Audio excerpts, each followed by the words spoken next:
Hello दोस्तों, अभी तक हमने जाना था कि उन्होंने छुआछूत से कैसे अपने जीवन उबारा है और उसके बाद संस्कृत पढ़ के संस्कृत के विद्वान भी बने। अब आरंभिक शिक्षा के बारे में बात करते हैं। आरंभिक शिक्षा। बचपन में माता का लाड़ प्यार न मिलने के कारण बालक भीम कुछ जिद्दी स्वभाव के हो गए थे। वे पढ़ाई में ज्यादा रुचि नहीं लेते थे, परंतु धीरे धीरे उन्होंने पढ़ाई में ज्यादा से ज्यादा ध्यान व समय लगाया, जिससे उन्हें पढ़ाई अच्छी लगने लगी और बहुत मन लगाकर पढ़ने लगे। स्कूल की पुस्तकों के अलावा भीमराव को दूसरी पुस्तकें पढ़ने का भी बहुत शौक था। इसी शौक ने उन्हें भावी जीवन में एक महान विद्वान बनाया। रामजी राव को पेंशन के कुल 50 रुपए मिलते थे।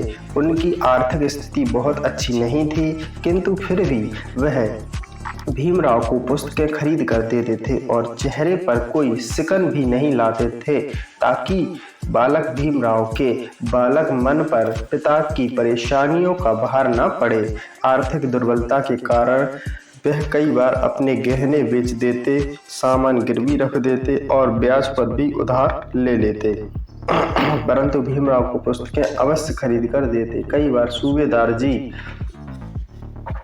सूबेदार राम जी को अपनी बेटियों से भी कर्ज लेना पड़ा और उनके जेवर तक भी बेचने पड़े। जो उनकी विवाहित बेटियां थी उनसे कर्ज लिया उन्होंने। भीमराव की प्रारंभिक शिक्षा अभाव व निर्धनता में हुई। सूबेदार परिवार शायद परेल बम्बई की मजदूर बस्ती की एक पुरानी चौल यानी घर में रहते थे। उनके पास एक ही कमरा था। इसी एक कमरे में घर का सारा सामान आदि रखा होता था।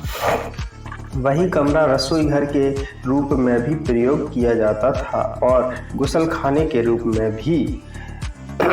तो डॉक्टर अंबेडकर भीमराव इसी कमरे में सोते और पढ़ते थे। प्रायः इस कमरे में सांस घुटता रहता था। रामजी राव भीमराव की पढ़ाई लिखाई का बहुत ध्यान रखते थे। असल में उन्होंने भीमराव को एक महान विद्वान बनाने की ठान रखी थी। इस मिशन की पूर्ति के लिए वे हर एक मुश्किल सहन करते और प्रत्येक त्याग किया। सूबेदार जी भीमराव को रात्रि में शीघ्र ही सुला देते और स्वयं रात के 2 बजे तक जागते थे। 2 बजे से वे भीमराव को जगा देते और खुद सो जाते। 2 बजे रात से पौ फटने तक भीमराव पढ़ाई में मन लगाकर रहते और 1907 में एक अछूत का मैट्रिक पास कर लेना कोई मामूली बात नहीं थी।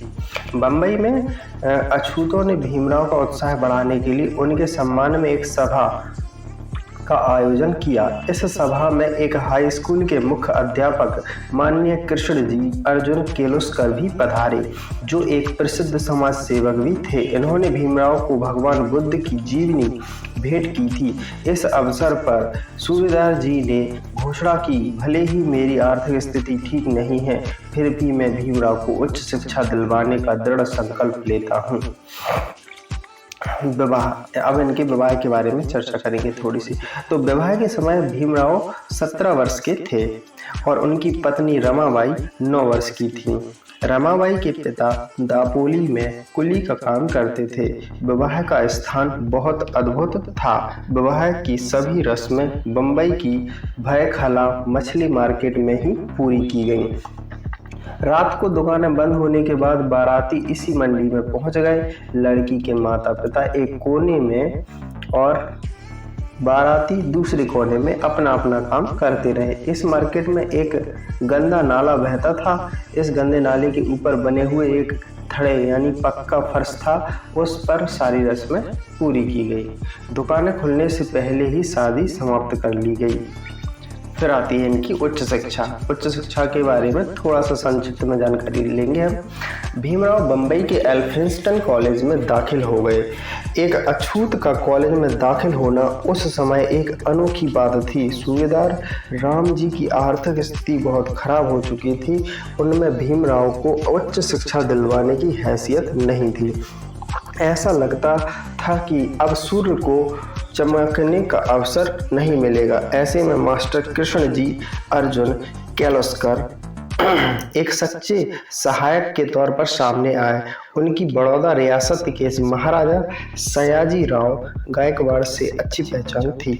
महाराजा बड़ौदा ने परिश्रमी और योग्य छात्रों की आर्थिक सहायता की घोषणा कर रखी थी। माननीय किर्लोस्कर जी भीमराव को महाराजा सयाजीराव गायकवाड़ के पास ले गए। महाराजा ने भीमराव से कुछ प्रश्न पूछे जिनका उन्होंने उचित उत्तर दिया। अतः महाराजा गायकवाड़ ने भीमराव की उच्च शिक्षा के लिए 25 रुपये मासिक छात्रवृत्ति स्वीकृत कर दी। छुआछूत के अभिशाप ने कॉलेज में भी उनका पीछा नहीं छोड़ा। कॉलेज के होटल का मालिक एक ब्राह्मण था, इसलिए भीमराव को होटल में चाय तो क्या पानी भी नहीं दिया गया था। परंतु अपनी दृढ़ इच्छा शक्ति के बल पर भीमराव हिंदू धर्म की रूढ़िवादिता की ओर से किए गए अपमान और निरुत्साहन का मुकाबला करते हुए विद्या की पर्वत घाटियां लांघते गए। 1912 में उन्होंने फारसी और अंग्रेजी विषयों के संबंध के साथ बम्बई यूनिवर्सिटी से बीए की परीक्षा पास की। वे ग्रेजुएट बनने वाले पहले महार थे। अब इनकी पिता की मृत्यु के बारे में जानेंगे कि उनका समय क्या था। तो सूबेदार जी की बूढ़े हो चुके थे सूबेदार जी और बीमार रहते थे। घर की आर्थिक स्थिति बहुत खराब थी और सूबेदार रामजी राव से अभी और भी आगे पढ़ाई जारी रखवाने पर तुले हुए थे। तो वह भीमराव की पढ़ाई के लिए किसी भी तरह धन जुटाने का दृढ़ निश्चय किए हुए थे। पर भीमराव अपने बूढ़े और बीमार पिता पर और अधिक भार नहीं डालना चाहते थे। 1913 में भीमराव अपने पिता की इच्छा के विरुद्ध बड़ौदा स्टेट फोर्स में लेफ्टिनेंट भर्ती हो गए और अभी भीमराव अम्बेडकर को भर्ती हुए लगभग 15 दिन ही बीते थे कि उन्हें बम्बई से सूबेदार रामजी के सख्त बीमार होने का तार आ पहुंचा। अतः उन्हें नौकरी छोड़कर बड़ौदा से तुरंत बम्बई आना पड़ा। अम्बेडकर घर पहुंचे तो सूबेदार जी की हालत बहुत चिंताजनक हो चुकी थी। बीमारी काबू से बाहर आ चुकी थी। अम्बेडकर नम आंखों से अपने उस पिता की ओर देखते रहे जिसने उन्हें पढ़ाई के लिए सारा जीवन कर्जा लेकर और न जाने क्या क्या दुख सहन किए थे। 2 फरवरी 1913 को सूबेदार राम जी अपने विशेष प्रयत्नों द्वारा भीमराव अम्बेडकर नामक उदयमान सूरज को भारत को सौंपकर सदा के लिए सो गए, जो आगे चलकर लताड़े हुए बेसहारा लोगों का सहारा, करोड़ों गुलामों का मसीहा और मुक्तिदाता सिद्ध हुए। अब इनकी उच्च शिक्षा के लिए विदेश का गमन के बारे में जानेंगे कि कहाँ वो विदेश गए हैं। तो सबसे पहले क्या है, पिता का साया सिर से उठ जाने के बाद अब भीमराव को अपनी उन्नति खुद ही करनी थी। परिवार के भरण पोषण का दायित्व भी भीमराव के कंधे पर आन पड़ा। इधर उच्च शिक्षा की धुन सिर पर सवार थी। बड़ी विकट परिस्थिति थी, पर जहाँ चाह वहाँ राह। जीवन में उन्नति करने का एक अन्य स्वर्णिम अवसर आया। बड़ौदा रियासत के महाराजा ने कुछ मेधावी छात्रों को उच्च शिक्षा प्राप्त करने के लिए विदेश यानी अमेरिका भेजने का विचार बनाया था। भीमराव ने इसके लिए आवेदन किया। महाराजा बड़ौदा ने 4 लड़कों का चयन किया, जिनमें से एक भीमराव अम्बेडकर थे। अमेरिका में शिक्षा प्राप्त करने के बदले में उन्हें एक प्रतिज्ञा पत्र पर हस्ताक्षर करने पड़े, जिसमें यह वचन था कि शिक्षा प्राप्ति के बाद अम्बेडकर 10 वर्षों तक बड़ौदा रियासत की सेवा करेंगे। जुलाई 1913 के तीसरे सप्ताह में अम्बेडकर न्यूयॉर्क यानी अमेरिका पहुंचकर कोलंबिया यूनिवर्सिटी में दाखिला लिया। उस समय एक अछूत के लिए विदेश जाकर शिक्षा प्राप्त करना एक कल्पना से परे की बात थी। एक अछूत महार युवक संसार के सबसे धनी देश में शिक्षा ग्रहण करने जा पहुंचा। अम्बेडकर भारत के संकीर्ण, ईर्ष्यालु और घृणित माहौल में से गए थे। भारत में स्कूल, कॉलेज और समाज प्रत्येक स्थान पर हिंदुओं द्वारा उनका अपमान किया गया था, परंतु अमेरिका का वातावरण बड़ा उदार, प्रेमपूर्ण और समानता पर आधारित था। वह प्रत्येक स्थान पर बैठ सकते थे, प्रत्येक के साथ खा पी सकते थे, कोई किसी की जात नहीं पूछता था।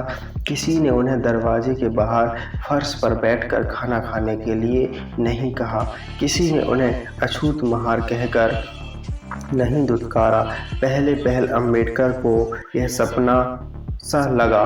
उनके लिए अमेरिका एक नया ही संसार था।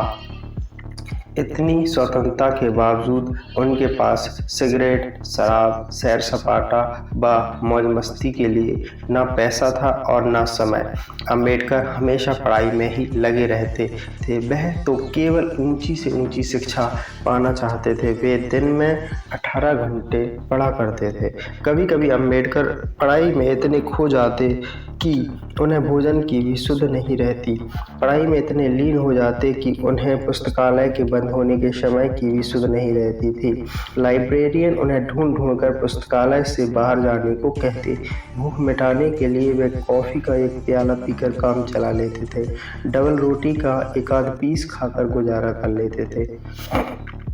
तो कभी अम्बेडकर को महाराज बड़ौदा की ओर से निश्चित की गई छात्रवृत्ति से प्रति माह घर पर भी कुछ पैसा भेजना पड़ते थे, इसलिए उन्हें बहुत संभल कर रहना पड़ता था। अमेरिका में उन्होंने राजनीति शास्त्र, नैतिक दर्शन शास्त्र, मानव विज्ञान, समाज विज्ञान और अर्थशास्त्र आदि विषय पढ़े। 2 वर्ष के तपस्यापूर्ण अनुसंधान के बाद डॉक्टर अम्बेडकर ने 1915 में प्राचीन भारतीय व्यापार नामक पुस्तक लिखकर एमए की डिग्री प्राप्त कर ली। शोध कार्यों में घंटों लगकर उन्होंने कड़ी मेहनत करके उन्होंने एक और शोध ग्रंथ भारत का राष्ट्रीय लाभांश नामक पुस्तक पर लिखा। यह शोध ग्रंथ कोलंबिया यूनिवर्सिटी ने जून 1916 में स्वीकार कर लिया, जिसके आधार पर डॉक्टर अम्बेडकर को और डॉक्टर ऑफ फिलॉसफी यानी दर्शन शास्त्र अर्थात पीएचडी की उपाधि प्रदान की। इस प्रकार भीमराव अम्बेडकर डॉक्टर अम्बेडकर बन गए। बाद में यही शोध ग्रंथ ब्रिटिश भारत में राजकीय पूंजी का विकास नाम से प्रकाशित हुआ।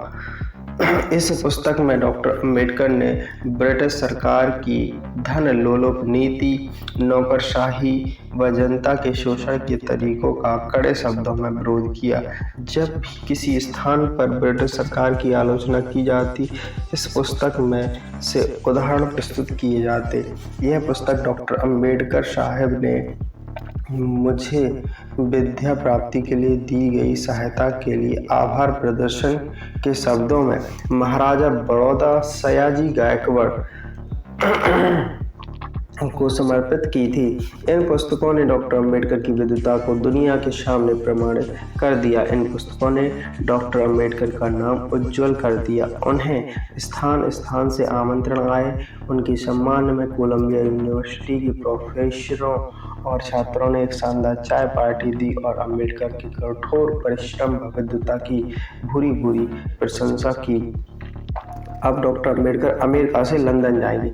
इसके बारे में हम पार्ट 3 में पढ़ेंगे, जो थोड़ी देर में आपके पास आ जाएगा, यानी कि शाम तक आपके पास आ जाएगा। धन्यवाद।